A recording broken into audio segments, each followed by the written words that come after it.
Bonjour à tous et bienvenue. Avant tout, n'oubliez pas de télécharger le guide offert sur l'investissement en NFT. Le lien est dans la description et en plus, je peux vous dire qu'il est vraiment super. Et surtout, n'oubliez pas de vous abonner pour suivre toute l'actualité des cryptos. Et si jamais vous êtes débutant dans ce domaine, eh bien, vous êtes les bienvenus car nous sommes là aussi pour vulgariser. Justement, c'est quoi le Bitcoin ? Le Bitcoin est la toute première monnaie numérique mondiale décentralisée. Ça signifie entre autres qu'elle est entièrement informatisée et qu'elle n'existe pas sous une forme physique. Les bitcoins peuvent être envoyés rapidement et en toute sécurité depuis n'importe quel endroit du monde et il suffit juste d'une connexion Internet. Le prix du bitcoin est déterminé par le marché libre en fonction de l'offre et de la demande. Il est construit sur un réseau décentralisé. Le Bitcoin fonctionne sans aucun contrôle central, y compris, mais sans illimiter, la surveillance des banques ou des gouvernements. Il s'appuie sur des logiciels libres et d'égal à égal, ainsi que sur la cryptographie. Connue sous le nom de blockchain, cette technologie est également totalement transparente et immuable. Toute modification ne peut être apportée qu'à la suite d'un consensus majoritaire. L'algorithme de consensus qui alimente la blockchain de Bitcoin, également appelée technologie de grand livre distribué, en français ça fait mieux, est appelée preuve de travail. La crypto-monnaie peut être stockée dans des adresses numériques qui sont disséminées sur Internet. Pour faciliter sa conservation par les utilisateurs réguliers, il existe de nombreux fournisseurs de portefeuilles numériques, chacun ayant son adresse dédiée où vous pouvez recevoir des bitcoins. Comme nous l'avons mentionné plus tôt, Bitcoin est basé sur une technologie open source et de nombreux développeurs ont contribué et continuent de travailler quotidiennement sur le protocole. Maintenant, parlons un petit peu chiffres. Le total des bitcoins existants à ce jour est de 19 069 713 et l'offre maximale est de 21 millions. Le prix actuel du bitcoin varie entre 19 000 $ et 21 000. La valeur de tous les bitcoins est de 400,64 milliards de dollars. Le total des transactions en bitcoin en une journée est de 270 482. La valeur des transactions, toujours sur une journée, étant de 8,6 milliards de dollars. Alors, qui a inventé ce fameux Bitcoin ? Eh bien, en 2008, pendant l'effondrement de l'économie mondiale, également connue sous le nom de crise des subprimes, une personne, utilisant le pseudo de Satoshi Nakamoto, a décidé que le moment était venu de créer la toute première monnaie décentralisée. Plus d'une décennie plus tard, cet individu, ou ce groupe de personnes, eh bien, il reste inconnu. Mais voici 5 faits intéressants que vous ne connaissez peut-être pas sur ce fameux Satoshi Nakamoto. Bien que certaines personnes aient depuis prétendu être Satoshi, aucune d'entre elles n'en a apporté la preuve suffisante. Le 31 octobre 2008, l'idée de Bitcoin a été introduite avec la publication d'un livre blanc. Intitulé Bitcoin, A Peer-to-Peer Electronic Cash System, il a été rédigé par Satoshi Nakamoto. Au cours des 2 premières années, le Bitcoin n'avait pratiquement aucune valeur monétaire. Cependant, il a permis la création de communautés actives et fortes de personnes qui travaillaient et amélioraient continuellement ce protocole. En 2010, Satoshi a quitté le développement de la crypto-monnaie, leur dernière communication connue étant un courriel d'avril 2011. Au cours des années suivantes, la communauté s'est agrandie et renforcée au fur et à mesure que des améliorations étaient apportées et que de nouveaux cas d'utilisation du Bitcoin commençaient à apparaître. Qui contrôle Bitcoin ? Eh bien, il fut un temps où l'on pensait qu'une entité centrale, telle qu'une grande banque ou un gouvernement, devait soutenir une monnaie et s'efforcer de garantir la stabilité de l'économie.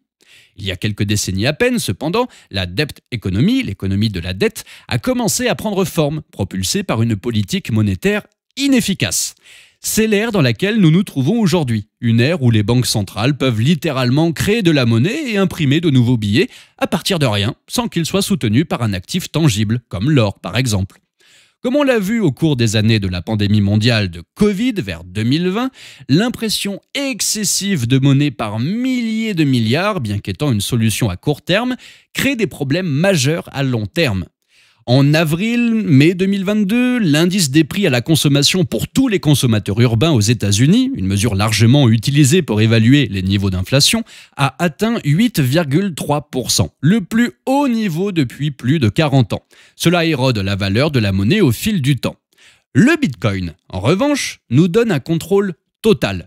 Il est régi par des mathématiques basées sur un algorithme transparent qui est prévisible de manière vérifiable et qui n'est pas affecté par les décisions humaines. Il nous donne un contrôle total sur l'argent que nous détenons. Allez, partons maintenant dans les coulisses du Bitcoin, la blockchain. Le protocole du Bitcoin repose sur la technologie du grand livre distribué, communément appelé blockchain. Elle représente un grand livre de blocs, chacun étant constitué de toutes les transactions de l'histoire de Bitcoin. Cette technologie est alimentée par ces nœuds, des ordinateurs qui ont installé le logiciel Bitcoin et qui valident activement les transactions et alimentent la blockchain. Ils sont disséminés dans le monde entier et n'importe qui peut créer un nœud pour contribuer à sécuriser ce réseau. C'est la raison pour laquelle le Bitcoin est décentralisé. Aucune entité, qu'il s'agisse d'une banque, d'une entreprise ou même d'un gouvernement, ne peut contrôler le réseau ou le fermer. Alors qui peut créer un compte Bitcoin ? Contrairement aux banques, n'importe qui peut créer un portefeuille Bitcoin par ses propres moyens. Cela présente de nombreux avantages évidemment, dont les plus importants sont peut-être l'accessibilité et la résistance à la censure. Vous voyez, les banques créent des politiques. Et les clients doivent s'y plier. S'ils ne le font pas, les banques ont le pouvoir de fermer leurs comptes. Elles peuvent également annuler ou geler des transactions. Cela ne peut pas arriver avec Bitcoin. Il n'y a pas d'autorité centrale. Oh, et le réseau de Bitcoin fonctionne 24 heures sur 24, 7 jours sur 7 et 365 jours par an. En termes d'accessibilité, littéralement, toute personne dans le monde ayant accès à Internet peut obtenir, envoyer, stocker et effectuer des transactions avec des bitcoins et ouvrir un compte Bitcoin. Il leur suffit de télécharger une application de portefeuille numérique. L'envoi de grandes quantités de Bitcoin est beaucoup plus rapide et bien moins cher que l'envoi de monnaie fiduciaire par le biais de transferts bancaires traditionnels comme des virements. À quand remonte la dernière fois où vous avez envoyé 300 millions de dollars pour $1 de frais, hein? Jamais? C'est normal. Bon, maintenant, qu'est-ce que le minage de Bitcoin ? Le processus qui rend possible le fonctionnement du réseau Bitcoin, c'est-à-dire valider, vérifier et traiter les transactions, crée également de nouvelles pièces. C'est ce qu'on appelle le minage de Bitcoin et c'est le cœur battant du protocole. Lorsque Joe, par exemple, veut envoyer des Bitcoins à Annie, il crée une transaction, la signe avec sa clé privée et la diffuse sur le réseau. C'est là que les mineurs entrent en scène. Les mineurs valident et vérifient les transactions, les transforment en blocs et les ajoutent au grand livre public, aussi appelé blockchain. Et pour leur travail, ils reçoivent une récompense par bloc et des frais de minage. C'est là que réside la beauté de l'algorithme du Bitcoin. Les Bitcoins nouvellement minés ne dépasseront jamais 21 millions, soit le nombre total de Bitcoins pouvant être créés. En attendant, tout le monde peut vérifier exactement combien de Bitcoins les mineurs reçoivent. Quand le premier Bitcoin a-t-il été extrait ? Le premier Bitcoin a été extrait le 3 janvier 2009. Connu sous le nom de bloc Genesis, le bloc numéro 0 offrait une récompense de 50 Bitcoins aux mineurs. Quelle est la récompense des mineurs, justement ? Eh bien, il existe deux types de récompenses pour les mineurs. La première est la rémunération pour la validation des transactions et la seconde est la récompense pour l'ajout réussi d'un nouveau bloc au grand livre public. Pour ajouter un bloc, le mineur doit résoudre un problème cryptographique et le premier à le faire reçoit la récompense du bloc. Il s'agit d'un nombre fixe de Bitcoin. Au moment où je vous parle, chaque bloc est assorti d'une récompense de 6,25 Bitcoin. Cependant, l'algorithme du Bitcoin est conçu de telle sorte que cette récompense est divisée par 2 tous les 210 000 blocs minés. Cela se produit environ une fois tous les 4 ans et c'est ce qu'on appelle la division par 2 du Bitcoin. La dernière a eu lieu en mai 2020. La prochaine devrait avoir lieu en 2024 et réduira de moitié la récompense que reçoivent les mineurs. Alors, la question que tout le monde se pose, pourquoi tout le monde ne mine-t-il pas ?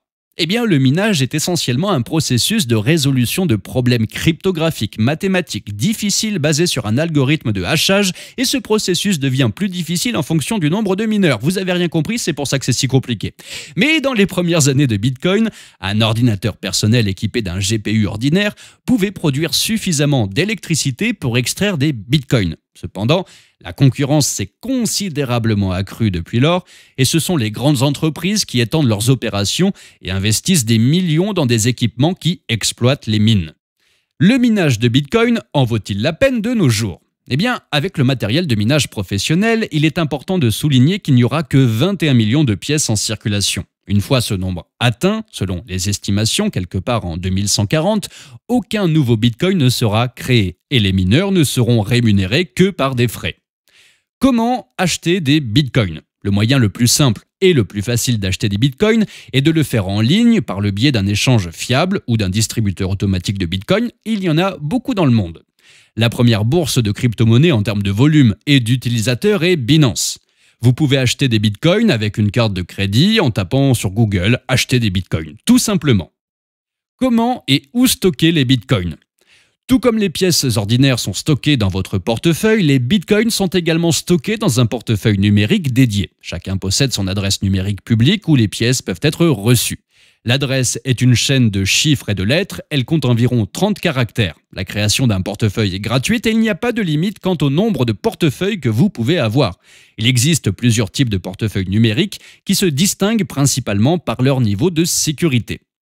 Alors est-ce qu'il est sûr d'envoyer des bitcoins? Une transaction en Bitcoin est un ordre signé numériquement et elle est cryptée de manière sécurisée. Une fois la transaction signée par le portefeuille sortant, elle est diffusée dans le grand livre public et sur Internet respectivement et est répertoriée dans l'explorateur de blocs où elle est visible par tous. Où puis-je suivre ma transaction en Bitcoin? L'explorateur de blocs est une interface où toutes les transactions du grand livre public sont visibles. Le grand livre public, quant à lui, conserve un journal en direct de toutes les transactions Bitcoin. Le réseau Bitcoin est totalement transparent. Vous vous souvenez? C'est ce que je vous ai dit. Le grand livre est lui-même divisé en blocs et chacun d'entre eux contient de nombreuses commandes de journal. Une fois le bloc ajouté au réseau, la transaction réelle est finalisée. Combien de temps faut-il pour envoyer des Bitcoins? Habituellement, il faut en moyenne environ 10 minutes pour fermer un bloc et confirmer une transaction en Bitcoin. Cela varie et dépend de l'utilisation du réseau. Quel est le coût de l'envoi de Bitcoin? Le seul coût associé à l'envoi de Bitcoin d'une adresse à une autre, quelle que soit la distance physique, sont les frais de transaction qui sont ajoutés à chaque commande et payés au mineur pour son travail. Rappelez-vous, les mineurs doivent valider et vérifier la transaction et l'ajouter dans un bloc. Par rapport aux moyens de transfert d'argent, le coût du transfert du Bitcoin est nettement moins élevé. Les frais ne sont pas fixes et la plupart des portefeuilles numériques calculent automatiquement les frais minimums nécessaires. Plus les frais sont élevés, plus le transfert sera rapide, c'est-à-dire que votre transaction sera prioritaire en raison des frais élevés. Au moment où nous vous parlons, le coût de transaction de Bitcoin est même inférieur à 1 $, donc à peu près 90 centimes d'euros, pour la plupart des transactions. Pour souligner à quel point il est bon marché d'envoyer de grandes quantités en Bitcoin, c'est cette transaction de 101 millions de dollars qui n'a coûté que 121 $ en frais, soit environ 0,00001%. Est-il possible d'acheter ou d'envoyer moins d'un Bitcoin? Le Bitcoin comporte 8 chiffres après la virgule. Le plus petit montant est 0,0000001 Bitcoin et c'est cette unité de mesure qui est appelée un Satoshi. Vous pouvez envoyer autant ou aussi peu que vous le souhaitez. Qui accepte les Bitcoins et que puis-je acheter avec des Bitcoins? Alors aujourd'hui, de plus en plus de secteurs commerciaux adoptent le Bitcoin comme méthode de paiement valide. L'utilisation quotidienne de Bitcoin comme monnaie n'est pas encore aussi courante que le traditionnel fiat. Non, pas celui-là. Un fiat est une monnaie dont la valeur provient essentiellement du fait qu'un gouvernement impose son cours légal sur un territoire donné à travers une banque centrale. Bref, votre compte Bitcoin peut être lié directement aux cartes de débit Visa. Bon, maintenant qu'on a bien parlé du Bitcoin et que vous avez tout compris à son sujet, nous allons parler d'une petite anecdote. Quel est le record du Guinness Book de la pizza la plus chère? Eh bien, au cours de l'été 2010, alors que Bitcoin n'en était qu'à ses débuts, l'un des premiers adeptes, Laszlo Agnès, s'est donné beaucoup de mal et a réussi à commander une pizza et à la payer en Bitcoin. Alors à l'époque, les Bitcoins valaient quelques centimes d'euros. Et pour commander 2 pizzas d'une valeur de 30 $, Agnès a payé 10 000 Bitcoins. Ce qui a été considéré par la suite comme le tout premier achat en Bitcoin et également c'est devenu la pizza la plus chère du monde puisque 10 000 Bitcoins valent aujourd'hui plus de 300 millions de dollars. Eh oui, chéro les pizzas quand même, hein. Merci à tous de nous avoir suivis pour cette vidéo. N'oubliez pas de vous abonner. Vous pouvez également donner vos avis en commentaire et partager la vidéo avec quelqu'un qui a besoin de la voir. À très bientôt.